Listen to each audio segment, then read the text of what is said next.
What is up, Ravens flock? Huge shout out for your support for the 410 Sports Talk. James and Glenn are the best in the business. They're killing it right now. They love talking Raven talk. Make sure you go subscribe to their channel. Let's go Ravens. Big trust. What's up, everybody? James Haskell here, along with my co-host Glenn Martin. Welcome to a new episode of 410 Sports Talk. Really excited to talk about the article that PFF came out with ranking the top 32 running backs in the NFL. But if you'll notice, we are not live this evening. Unfortunately, YouTube was having some issues with us going live. And so we still wanted to put something out there for you guys. This is what we were going to debate live tonight anyway. So we're excited to do this, and hopefully you guys get a lot out of it. But without any further ado, Glenn, let's, I figured, to kind of set the stage. So PFF puts out this article ranking the 32 best running backs entering 2021 season. So I think a good place to start is just literally, let's just run through the list. Like, we don't have to give descriptions or anything like that. Let's just run through the list. And if you want, I can bang those guys out, or you can, however you see fit. Yeah, I'll do the first 10. So, all right. You're going to hear a lot of familiar names, and then we'll get into, our feelings on this list, because we got some pretty strong feelings. But yeah, first of all, number one, no surprise, Derrick Henry from the Tennessee Titans. Number two, also no surprise to me, Dalvin Cook, Minnesota Vikings. 3, Christian McCaffrey from the Carolina Panthers. Number 4, Nick Chubb from the Cleveland Browns. Number 5, Alvin Kamara from the Saints. Aaron Jones is number 6 from the Packers. Number 7, Saquon Barkley from the New York Football Giants. Number 8, Chris Carson from the Seattle Seahawks. 9, Josh Jacobs from the Las Vegas Raiders. Number 10, Kareem Hunt from the Cleveland Browns. So before you give off the next 10, as you notice, we had not one but 2 Cleveland Browns in the top 10, which, I mean, we both agree that's probably the most talented backfield in the National Football League. From top to bottom, with 2 guys that I think are both very, very talented guys. But I just wanted to kind of emphasize that before you get into the next 10. Yeah, absolutely. And normally with lists like this, I wouldn't want to name all of them, but we want you guys taking notes, whether you're writing it down or mental notes, because we got some qualms here with these rankings. Okay, so keep note and keep tabs as we continue to move down this list here. All right, so I'm going to keep this thing going. Give me 1 second here, because it's okay, here we go. All right. So from number 10 on to number 11, Austin Eckler, of course, out of the LA Chargers. Ezekiel Elliott coming in at 12. 13, David Montgomery. 14, a guy we know well, Joe Mixon. 15, Antonio Gibson, guy that Glenn loved coming out of the draft. 16, Jonathan Taylor. 17, Melvin Gordon. 18, James Robinson. 19, Miles Sanders. 20, the rookie Najee Harris for the Steelers. So that's the next group of 10. You didn't mention their team names, and I think it's important because a couple of these are going to be overlapping. Right. That's where it really starts to make you scratch your old noggin there, because you mentioned, I just want to point it out that you mentioned Melvin Gordon. He plays for the Denver Broncos. And you also mentioned and he was at, let's see, what was his number? He was at 17. And then you mentioned Zeke Elliott. Obviously, he plays for the Cowboys, and he was at 12. So you'll be hearing from that team a little bit later here, because when we go to 21, Tony Pollard from the Dallas Cowboys. So we have 2 Cowboys and in no the top Ravens. 21. Still no Ravens, okay? Then you have Devin Singletary of the Buffalo Bilskis. Then you have Travis Etienne of the Jacksonville Jaguars. Now, Jimmy mentioned James Robinson at 18, also from the Jacksonville Jaguars. So the number 18 running back and the number 23 running back, both in South Florida, playing for the Jacksonville Jaguars. That's interesting. Then you also have another familiar team name, at least. I see another Denver Bronco, Javonte Williams at 24, also on the list, as well as Melvin Gordon at 17, both Broncos. So we still have yet to get to a Raven. We have 2 Jags, we got 2 Broncos, we got 2 Cowboys, and we got 2 Browns. Still not to the best rushing team in the history of the National Football League over a 2-year stretch, okay? Then we have at number 25, Ronald Jones of the Tampa Bay Bucks. And we finally get to a Raven, number 26, J.K. Dobbins of your Baltimore Ravens. finally makes an appearance for the Ravens. Then we have another Colt. We have Nyheim Hines of the Indianapolis Colts. After we announced Jonathan Taylor early on, now we have Nyheim Hines. Then Clyde Edwards-Helaire from the Kansas City Chiefs, James White from the New England Patriots, and Chase Edmonds from the Arizona Cardinals. And I know there's 2 left, Jimmy. I'll just finish it off. We have Kenyon Drake, another Raider on the list after Jacobs was mentioned earlier at 31, and former Raven Mark Ingram at 32 for the Houston Texans. So, man, do people love themselves some Mark Ingram or what? I mean, he's about as good a teammate as you'll find and a hype man for the rest of your teammates. As a teammate, I think we both love the guy. Yeah. But I think in his heart of hearts, he knows he dang well doesn't belong on this list according to what he did last year because he did nothing. He didn't do a lot. But I think a healthy Mark Ingram still has some football left in him. He does, but I still don't think he belongs on his list. Maybe so, maybe not. But I don't think that's our biggest qualm. No, that's not our biggest issue. It's not.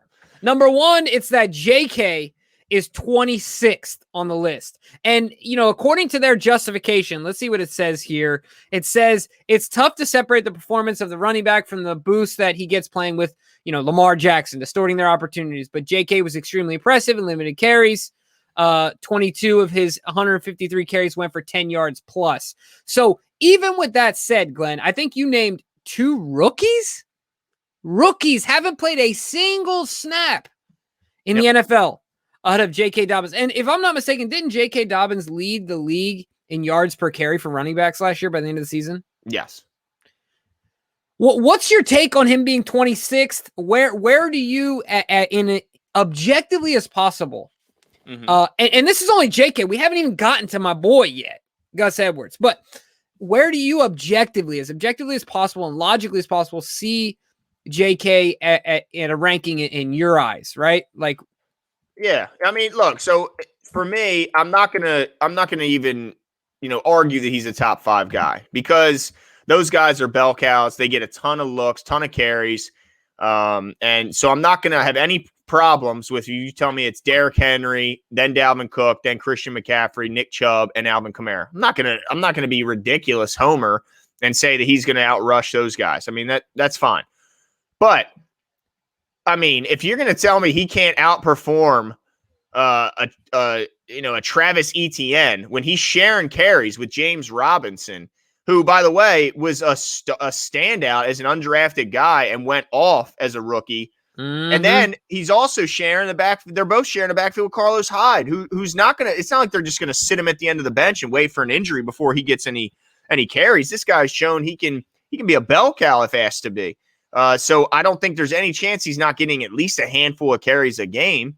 So I don't know how they can put both James Robinson and Travis Etienne at 18 and 23 before we see J.K. Dobbins. I mean, that's absolutely insane to me. You're talking about, and I know that the Lamar Jackson gets a lot of carries and he runs for a lot of yards, but so do our running backs. And the fact that J.K. Dobbins was able to do what he was able to do when he really wasn't a focal point of the offense until very late in the season.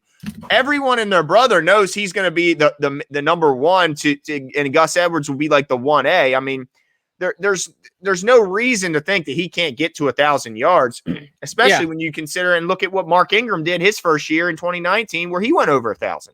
Right.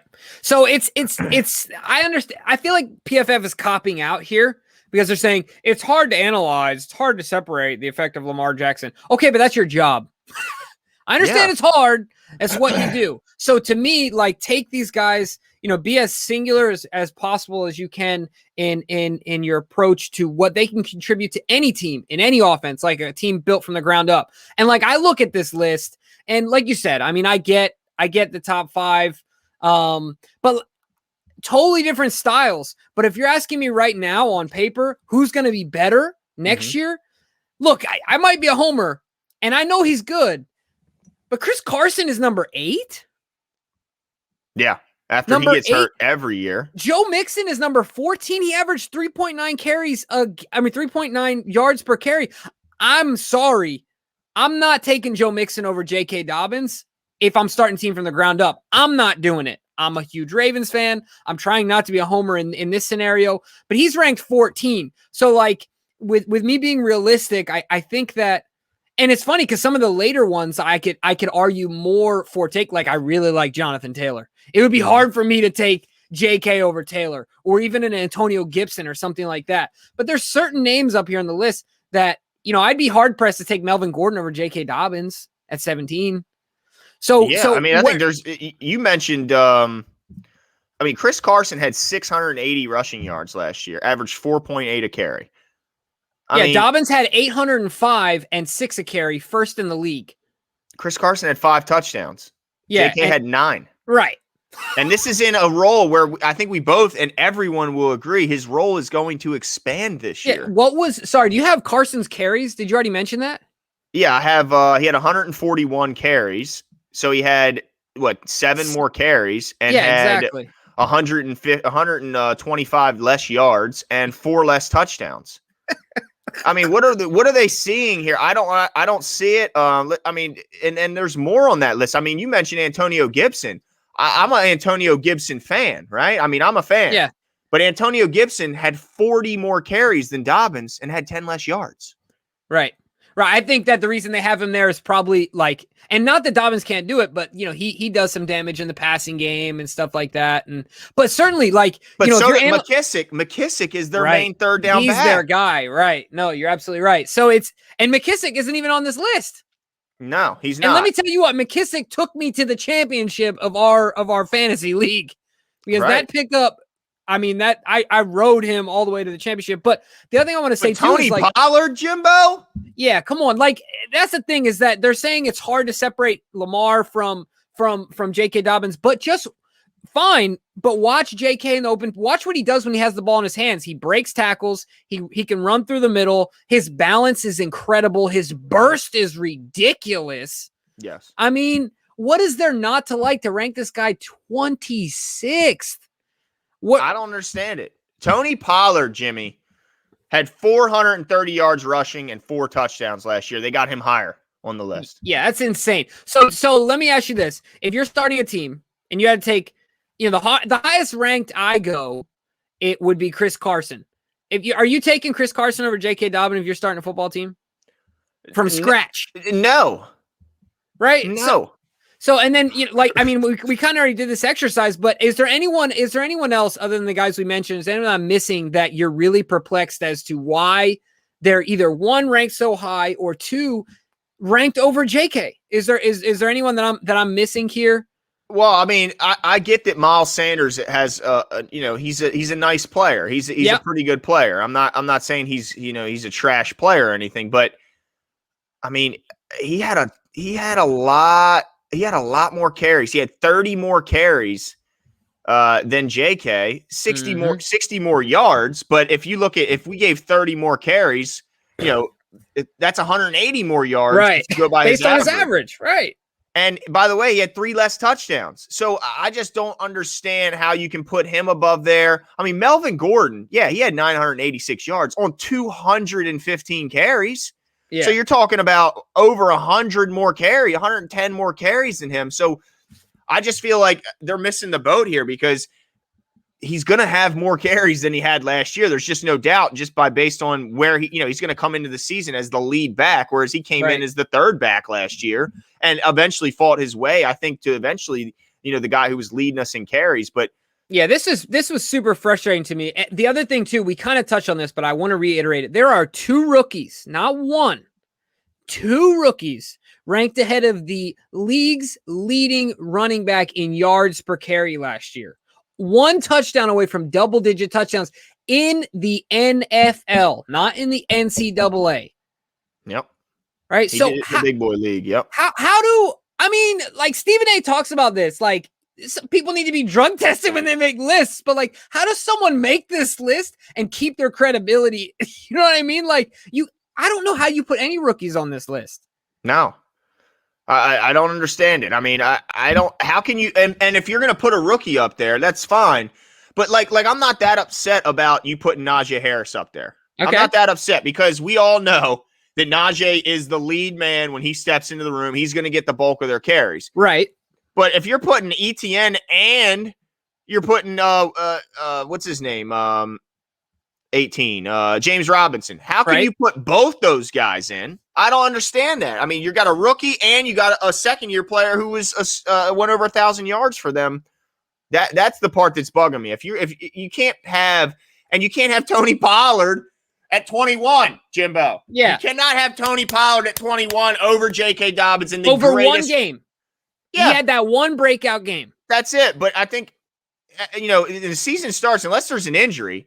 Yeah. Zeke is getting the bulk of their carries, and it's not close. Yeah, because the only reason he had that breakout game was because Zeke missed the game. As soon as Zeke came back, Zeke got the ball again. So I kind of, if you're up for it, I kind of want to change gears here. We talked about JK, and I feel like he's ridiculously undervalued in this list.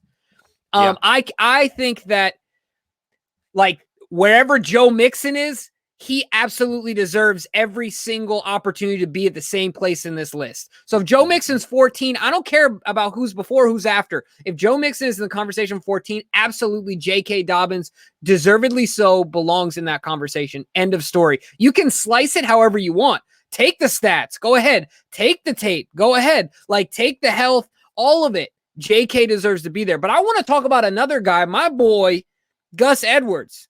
Mm-hmm. Because Mark Ingram, none. Mark Ingram is on this list. Look, right now, once again, if you had to, so let's just throw some stats out there. We talked about some stats. First of all, every single year Gus has played in the NFL, he's gained over 700 yards. He's averaged 5 yards per carry or more in every single season in the NFL. Yep. 3 years in a row of that. So you know what you're getting with Gus Edwards, right? He's going to be available. He's going to be consistent. He was 8th in the league last year in yards per carry, like I mentioned. Had 6 touchdowns, 723 yards on only 144 carries. So he was 28th in the league in carries volume-wise. So tell me right now, Glenn, if, like, try and be as objective, look at both sides. If you had to pick Gus Edwards or Melvin Ingram, or not Melvin. Yeah, exactly. Melvin Ingram, excuse me. Right? That's his name. Melvin Gordon. Melvin Gordon, right. Yeah, there you go. Where are you going? Like, regardless of who your team is, who your scheme is, who you taking? I'm taking Gus because you know what you're getting out of Gus. He's never been below, 700 yards since he's been here. Right. And he gets touchdowns. And he has 0 ACL repairs. Exactly. And then the fact that they put Devin Singletary ahead of both of our guys. Devin Singletary? They didn't even have a rushing attack last year. He had 2 touchdowns. And that, by the way, that was a career high in his brief career. I mean, it's just nonsensical. Yeah, look, their same argument about Lamar can be said about Josh Allen. But yet a guy that produced way less can be ahead of JK and Gus. This is idiocy. Dude, Devin Singletary had, 25 or 22 more carries than JK did, and he had 130 less yards. I don't understand and by the touchdowns weren't even close. I mean, he had 4 times and then some the touchdowns that Singletary had. And then, Gus Edwards, the same story. I mean, way less carries, more yards, triple the touchdowns. I don't understand how they compiled this list. Outside the top 5, I'll give you that. But the fact that neither one of those were even in the top 20, neither one of our guys were in the top 20. Gus didn't even make the top 32, ain't even on this list, is nonsense to me. It's absolutely blasphemous. I mean, it's ridiculous. Melvin Gordon is, okay at this point, but he has no quarterback. How can you rely on him when they have a horrible quarterback situation? He averaged 4.5 yards per carry when you're talking about a guy who led the league. And by the way, you said by running backs. Well, he was second in the league overall behind only Lamar Jackson. There you go. By the other guy. So it is so silly to me that they don't give him the Ravens love when they are the best rushing team ever. It makes no sense. But listen, don't listen to these clowns telling you to go other directions in your fantasy because they're going to lead you down the wrong path. Don't pass up on J.K. Dobbins for no daggone Devin Singletary, even Chris Carson. Chris Carson might be fine in the first 6 games of the year, but he ain't going to be fine when it comes playoff time for your fantasy league. There's no doubt about it. Yeah, I mean, this is just insane to me, the amount of disrespect, especially like if you look at running back rooms. So what they're saying here is that the Denver Broncos have a better running back room. The Las Vegas Raiders have a better running back room. The Arizona Cardinals have a better running back room. Buffalo Bills. But the Buffalo Bill, so what other obviously the Browns, like, we'll give that up. Their combination is disgusting. Insane. But the Jags? Yeah, exactly. That's the one I was forgetting. The Jags, they have a better running back room. Like, stop it. Come on now. There's no way. I mean, yeah. So, I mean, I know that this is just a form of motivation I'm sure they're using to spur them on because, I mean, I'd be pissed. If I'm looking at this list, I'd be like, the disrespect is real. And by the way, they also think the Raiders have a better room than us. I mean, you could go down the list. Is there 6 teams that they think are by far better running back room? And it's just insane to me. It's just absolutely ridiculous. Gus continues to he just continues to be disrespected year in and year out. And they can say, well, it's because of Lamar. Well, I don't want to hear that nonsense. I absolutely don't want to hear it.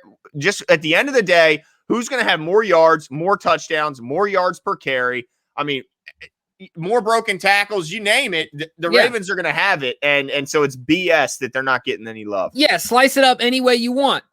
Just like I've brought up this before a million times, and I realized it was only one game, but Gus beat the Steelers offensively for us. He was our only option. Yep. Literally. Against that vaunted yards. front. That vaunted front. He just put him on his back and took him. Yeah.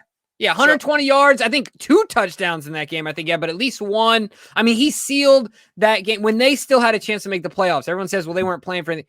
They still had a chance to get in. And that was RG3 at center, right? That was RG3 at quarterback, not Lamar Jackson, ladies. Looking like me out there running. I mean, goodness. That's not a compliment. Yeah, this list is just insane, but we want to get your guys' thoughts. Were you as blown away as we were? Quite ironic that this is the running back list and Lamar Jackson's not on it because he's not a running back, ladies and gentlemen. He is a quarterback. But either way, let us know your thoughts. Leave your comments below, and we'll talk to you guys soon.